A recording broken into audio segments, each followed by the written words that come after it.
우리는 우리 주변에서 표지판을 흔히 볼 수 있습니다.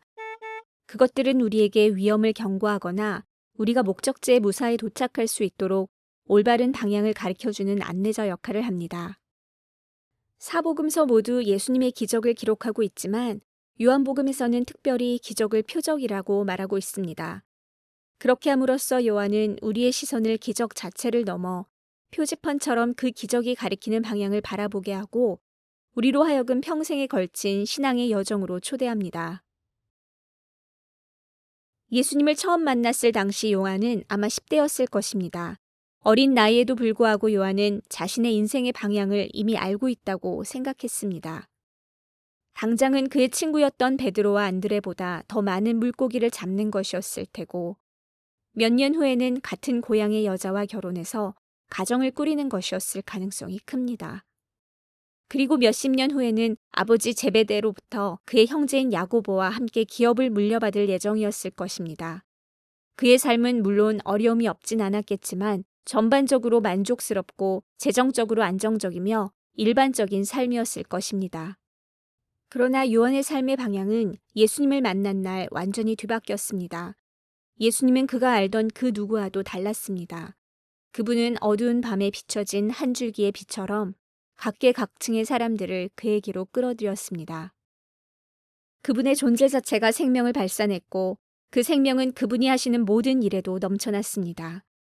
뿐만 아니라 예수님께서는 자신이 가지고 계셨던 것과 같은 생명을 요한과 다른 사람들에게도 값없이 풍성하게 주실 것이라고 약속하셨습니다. 예수님께로부터 지금까지 알지 못했던 사랑을 경험하게 된 요한은 자신을 향한 예수님의 사랑을 그의 정체성의 핵심으로 여기게 되었습니다. 그 사랑은 그를 명성을 추구하고 복수의 혈안이 되었던 사람에서 예수님께서 그를 사랑하신 것과 같이 다른 사람을 사랑하는 열정을 가진 사람으로 변화시켰습니다. 요한은 예수님의 위대한 사랑을 경험했을 뿐만 아니라 예수님이 큰 권능과 권위를 행하시는 것도 목격했습니다. 그와 동시에 예수님의 겸손과 희생을 마다하지 않으시는 모습에 충격을 받았습니다. 예수님은 가장 가까운 친구로부터 버림받고 종교 지도자들에 의해 고대 사회에서 가장 수치스러운 죽음이었던 로마 십자가형을 당하셨을 때와 같이 그 어떠한 상황에서도 흔들리지 않으셨습니다. 처음에 요한은 이런 일들을 목격하고도 그것들의 의미를 이해할 수 없었습니다. 예수님께서 부활하시고 성령님을 보내신 후에야 그와 다른 제자들은 마침내 그들이 보고 들은 것을 이해하기 시작했습니다. 성령님은 그들에게 예수님의 능력과 겸손이 모두 표적이었음을 알려주셨습니다.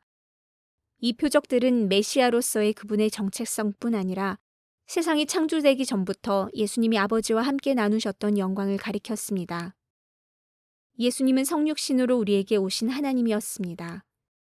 하나님은 예수님을 통해 사람들 가운데 사셨고 예수님을 통하여 하나님 아버지가 누구이신지를 보여주셨습니다. 성령님은 요한과 다른 제자들에게 이러한 예수님의 모습을 비춰주셨고 그들이 예수님의 이름으로 담대하게 복음을 전할 수 있는 용기를 주셨습니다. 그러나 일부 제사장들과 사두개인들은 제자들의 메시지가 인기를 얻자 요한과 베드로를 체포했습니다. 그러나 성령님은 이해와 담대함뿐 아니라 위로도 더해 주셨습니다. 예수님을 통해 이미 이러한 일이 일어날 것이라 말씀하셨던 것과 예수님도 자신의 백성들에게 배척당하셨던 사실을 상기시켜 주셨습니다. 예루살렘에서의 박해가 더욱 심해지자 예수님을 따르던 많은 무리들은 안전을 위해 다른 지역으로 떠났습니다. 하지만 요한과 다른 사도들은 위험에도 불구하고 처음에는 도시에 그대로 남아 있었습니다. 그러나 얼마 후 성령님께서는 그들 중 일부를 그들의 증언을 통해 제국 전역의 다른 교회들을 굳건히 세워가는 일로 인도하셨습니다. 여러 자료에 의하면 이때 베드로가 로마에 갔을 가능성이 높고 요한은 에베소에 정착했다고 합니다. 그러나 사도들이 모든 곳에 다 갈 수는 없었고 그들도 점점 늙어가는 가운데 예수님과 실제로 함께 있었던 이들로부터의 신뢰할 만한 기록의 필요성이 더욱 커졌습니다. 마가, 마태, 누가는 먼저 복음서를 썼고 요한은 그들의 증언을 전적으로 뒷받침했습니다. 하지만 수십 년간 성령님의 인도하심에 따라 예수님의 삶에 대한 성찰을 한 후 요한은 네 번째 복음서를 써야겠다는 강한 생각이 들었습니다. 짧은 이야기들을 많이 다루는 대신 그는 예수님의 긴 가르침들에 더 초점을 맞추었습니다. 이러한 가르침 중 일부는 그가 표적이라고 부르는 특정 기적을 중심으로 쓰여졌습니다.